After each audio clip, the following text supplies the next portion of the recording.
그러니까 무엇을 더 할까 아니면 무엇을 뺄까? 입시를 준비하는 분들에게 이 질문이 굉장히 중요한 출발점이 될 건데요. 2026년부터는 자기소개서가 완전히 사라지고 학생부 중심 평가로 단순화되었습니다. 그러니까 글로 설명하는 시대에서 행동과 기록으로 증명하는 시대로 바뀐 거라고 볼 수 있습니다.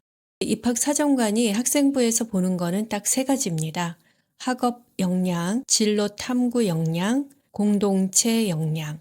이 세 가지가 바로 여러분의 보이는 증거가 될 겁니다. 이제 그런데 문제는 지금 여러분이 하고 있는 활동들이 정말 이 세 가지 역량을 보여주는 증거인가요? 아니면 그냥 남들이 다 하니까 일단 하고 보는 건가요? 니드로 찾는 원트 시리즈 잡음 제거 편입니다. 그러니까 오늘은 여러분의 학생부를 채우기 전에 반드시 제거해야 할 잡음 세 가지에 대해서 이야기해 보도록 하겠습니다. 왜 잡음 제거가 먼저인가 보시면 한 학생의 학생부인데요. 그러니까 동아리 5개, 봉사활동 시간 142시간, 독서 32권, 교내 대회 수상 9개. 와, 대단하죠? 그런데 입학사정관은 이 리스트를 보면서 어떤 생각을 할까요?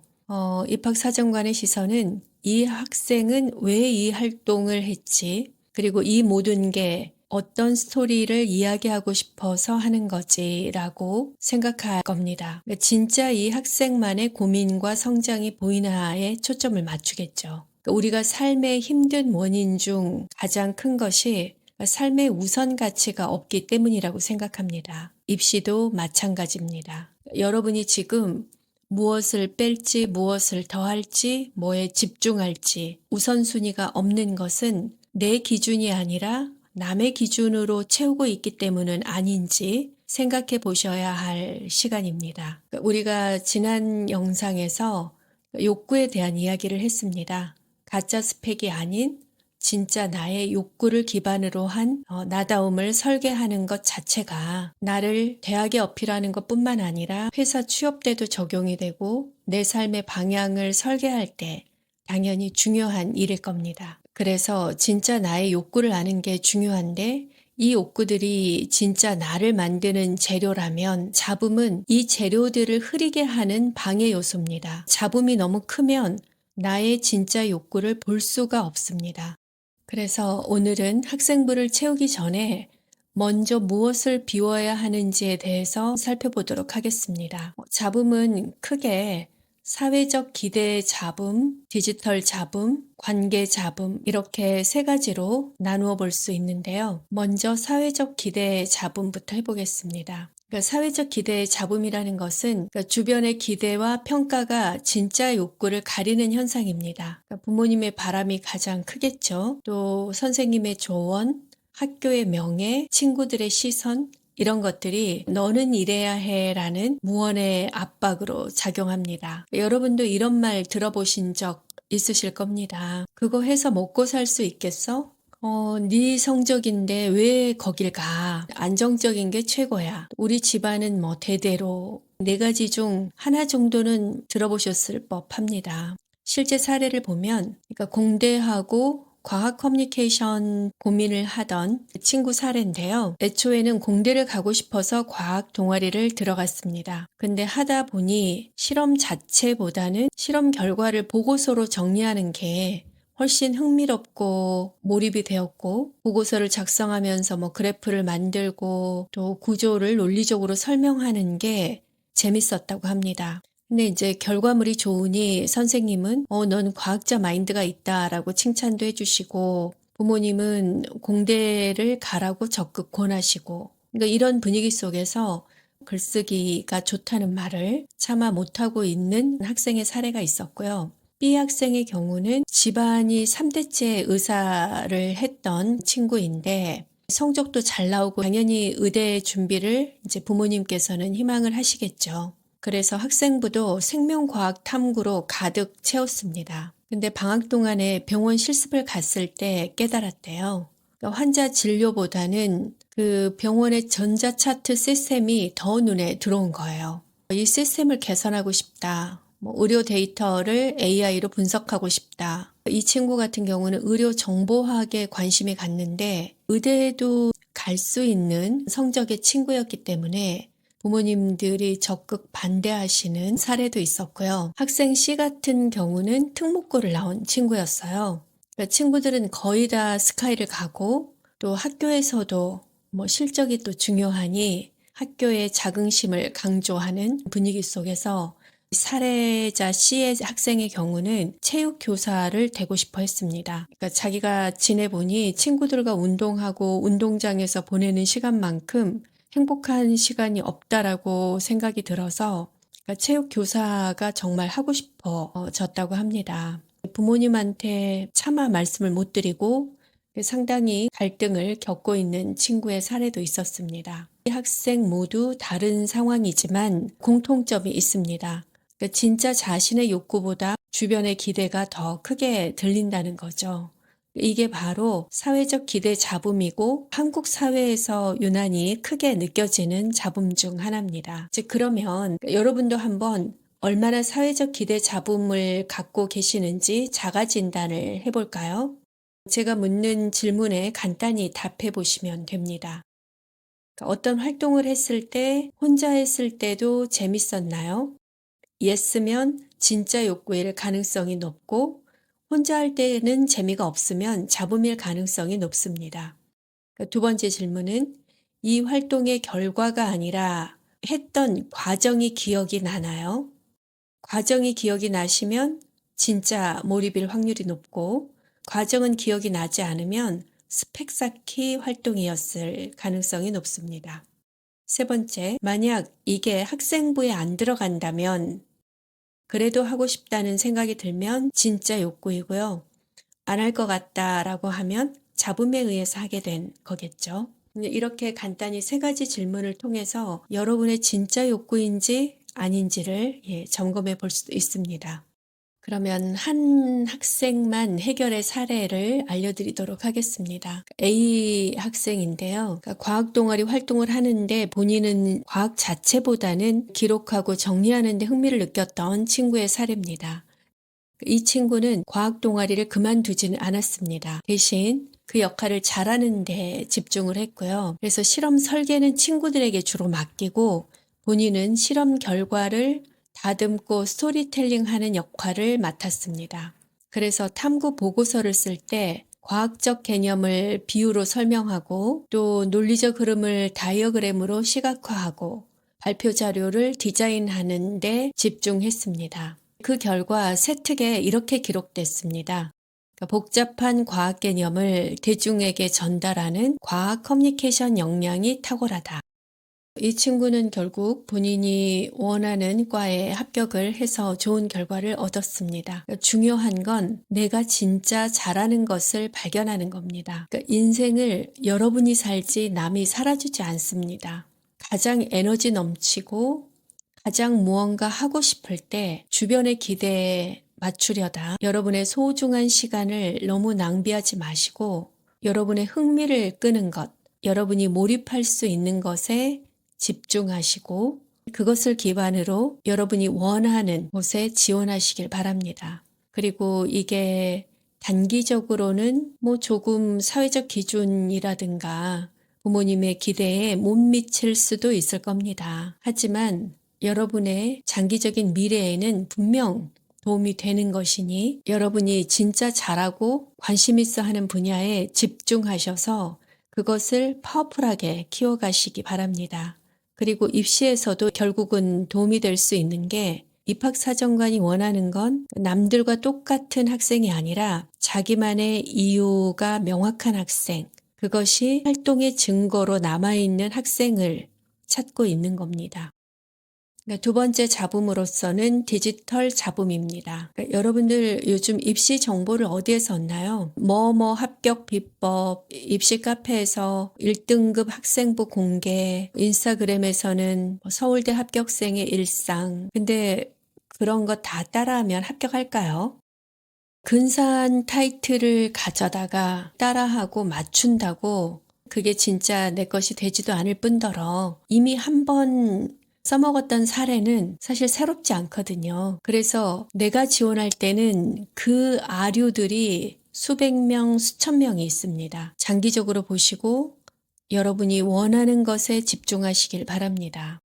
특히나 2026년부터는 더 이상 통하지 않습니다. 자기소개서가 없으니 스토리 포장이 불가능해졌고요. 또 학생부가 간소화되면서 양으로 이렇게 승부하는 그런 시대도 아니고 또 교사 기록 중심이라 진정성이 바로 드러납니다. 너무 많은 입시 정보, 입시 카페 이런 것들을 좀 차단하시고 내가 진짜 궁금한 게 뭔지 또 내가 오랫동안 집중할 수 있는 주제가 뭔지 그런 나만의 기준을 세우시기 바랍니다. 사회적 기대 잡음, 디지털 잡음에 이어서 세 번째는 관계 잡음입니다. 10대 때는 또래 집단의 영향을 굉장히 많이 받는 시기이거든요. 이런 친구의 사례도 있었습니다. 친한 친구 셋이서 다 같이 경영학과에 가기로 했습니다. 근데 이 친구는 마케팅보다는 제품 디자인에 더 흥미를 갖고 있었던 친구입니다. 친구들과 경영학 스터디를 하면 본인만 집에 오면 소진되고 피로감을 더 많이 느꼈다고 합니다. 집에서 혼자 포토샵으로 광고를 만들 때가 제일 행복했다고 해요. 디자인과를 가야 하는 거 아니야? 라는 이 말이 굉장히 무서웠다라고 합니다. 이런 게 바로 관계 잡음입니다. 친구라든가 선생님, 부모님과의 관계 속에서 내 욕구를 드러내지 못하게 은연중에 만드는 압력, 이런 게 작용하는데 그러니까 친구들이 야 우리 이거 같이 하자 으쌰으쌰 하는 동조 압력, 또 쟤는 벌써 저거 했대 비교 압력, 야 너는 지금 이 정도는 해야지라는 기대 압력, 이런 것들이 관계 잡음으로 볼 수가 있겠습니다. 물론 관계 자체가 나쁜 건 절대 아닙니다. 하지만 건강한 관계는 나를 튼튼하게 하지만 관계 잡음은 나의 뿌리를 흔들기도 합니다. 건강한 관계는 너 뭐 하고 싶어? 라고 묻고 네가 선택해 라고 이야기해주고 힘들면 쉬어 라고 다독여줍니다. 관계는 나를 지지하는데 잡음은 오히려 나를 억압합니다. 그래서 내가 지금 맺고 있는 관계가 건강한 관계인가 생각해 보시고 그렇지 않은 경우에는 내가 중심이 되어서 조금 다듬을 필요가 있습니다. 이 학생의 경우는 어렵게 용기를 내서 친구들한테 말을 했습니다. 나는 경영도 물론 좋지만 디자인 쪽에 더 관심이 있긴 하는 것 같아 라고 했더니 친구들이 기다렸다는 듯이 너는 그게 강점이야 라고 말해줬다는 거예요. 나 혼자 이탈해서 뭔가 다른 길을 가는 두려움을 갖고 있었는데 친구들은 이미 이 친구가 이런 특징과 강점이 있다는 걸 알고 있었던 거죠. 그래서 스터디에서도 시각적 분석 역할을 맡고 브랜딩 디자인이라는 어떤 융합적 관점으로 접근을 해서 자신만의 색깔을 더 드러냄으로써 경영학과 입학이 오히려 더 수월해진 친구의 사례입니다. 물론 그 2학년 때 디자인 복수 전공을 하면서 지금 열심히 하고 있는 친구입니다. 그러니까 친구와 다른 길을 가도 괜찮습니다. 오히려 그게 여러분의 고유성이 될 것이고 입학사정관의 눈에도 번뜩 뜨이는 인재가 될 겁니다. 여러분의 진짜 친구라면 여러분의 선택을 존중해 줄 겁니다. 두려워하지 마십시오. 이렇게 사회적 기대 잡음, 디지털 잡음, 관계 잡음을 제거하고 나면 이제 비로소 여러분의 진짜 목소리가 들리기 시작합니다. 이제 이 잡음을 어떻게 실전에서 제거하는지 구체적으로 알아보도록 하겠습니다. 직접 해보시면 좋을 것 같습니다. 여러분의 활동을 재해석해 보는 시트인데요. 첫 번째는 지금 하고 있는 활동 5개를 적어 보십시오. 그리고 이 활동을 솔직하게 구분해 보는 겁니다. 이 활동의 과정이 재밌었는지, 또 학생부에 안 들어간다면 계속할 생각이 있는지 체크해 보시고요. 3단계는 재해석을 해보는 겁니다. 잡음으로 판정된 활동은 그만두거나 그 안에서의 역할을 나에게 맞게 바꾸어서 재편성하는 방법이 있습니다. 그리고 진짜 나로 판정된 활동은 좀 더 시간을 들여서 더 깊게 파보는 겁니다. 두 번째 활동은 우선가치 선언문 초안을 만들어 보십시오. 지금 화면에 보이는 나는 무엇을 할 때 가장 에너지가 넘친다. 왜냐하면 그것은 나의 어떤 욕구를 채워주기 때문이다. 앞으로 나는 이 욕구를 중심으로 어떤 활동을 심화하고 어떤 활동은 과감히 줄이겠다. 그동안 했던 활동을 떠올려 보시면서 빈칸을 채워보십시오. 한 실제 작성 예시를 한번 읽어드리면 나는 데이터를 분석하고 패턴을 찾을 때 가장 흥미롭고 에너지가 넘친다. 왜냐하면 그것은 나의 성취 욕구와 자율 욕구를 채워주기 때문이다. 앞으로 나는 이 욕구를 중심으로 통계 기반 탐구 활동을 심화하고 형식적인 임원 활동은 과감히 줄이겠다. 이렇게 구체적으로 나의 우선가치 선언문을 작성하시는 겁니다. 이제 입시에서 잡음 제거 전략을 좀 더 구체적으로 알려드리도록 하겠습니다. 전략은 세특에서 깊이로 승부하십시오. 잡음을 제거하기 전에는 굉장히 넓고 얇게 대부분 학생들이 하거든요. 입시에서 내가 가고 싶어 하는 과에서 보는 모든 해당 과목의 탐구 활동들을 많이 하십니다. 하지만 잡음을 제거한 후에는 진로 관련 두세 과목에만 집중하고 좁고 깊게 일관된 스토리를 만들어 가시는 겁니다. 그러니까 잡음을 제거하기 전의 버전을 보면 과학은 환경 문제 탐구, 수학은 확률 통계 분석, 영어는 소설 읽기, 사회는 경제 보고서 이렇게 했다면 잡음을 제거한 후에는 이제 세 과목에 집중하는 건데요. 과학은 미세먼지 데이터 분석, 수학은 통계 예측 모델 설계, 사회는 환경 정책 효과성 분석, 이런 식으로 각 해당 과목이지만 데이터 분석 포커스를 맞춘 거잖아요. 이렇게 일관된 스토리로 좁고 깊게 가시는 게 훨씬 여러분을 표현하는데, 여러분의 정체성을 보여주는데 효과적입니다. 전략 두 번째는 활동은 스토리로 연결해야 합니다. 고등학교 1학년 때는 관심의 발견, 2학년 때는 심화 탐구, 고3 때는 통합으로 완성하면 되는 겁니다. 그러니까 고등학교 1학년 때 미세먼지가 궁금했다. 그래서 과학 동아리에 가입했다. 고등학교 2학년 때는 우리 동네 미세먼지 패턴이 궁금해서 직접 데이터를 수집하고 분석해서 결과를 냈다. 고3 때는 이 데이터를 바탕으로 정책 제안까지, 그래서 지역사회에 발표하고 소논문을 적었다. 이런 식으로 관심이 어떻게 구체화되고 하는가 보여주는 이런 입학사정관이 원하는 성장 스토리입니다. 전략 세 번째는 교사와의 소통이 핵심입니다. 선생님과 내가 무엇을 하고 싶은지 먼저 말씀을 드리고 또 활동 후에도 이런 점이 재밌었어요 라고 피드백을 드리십시오. 그리고 다음엔 이렇게 발전하고 싶어요 라고 계획을 공유하는 겁니다. 여러분의 진짜 욕구를 선생님이 아시고 납득하시고 그 활동을 봤을 때 세특의 그 진정성이 담길 수 있기 때문입니다. 오늘 우리가 배운 건 잡음 제거가 단순히 어떤 활동을 하지 마가 아닙니다. 여러분의 진짜 모습이 드러날 수 있도록 잡음을 제거해야지 여러분의 본질을 볼 수 있다는 말씀을 드렸습니다. 남의 기대라든가 디지털 잡음 제거 그리고 관계 압력을 덜어내면 비로소 여러분의 진짜 목소리가 들릴 겁니다.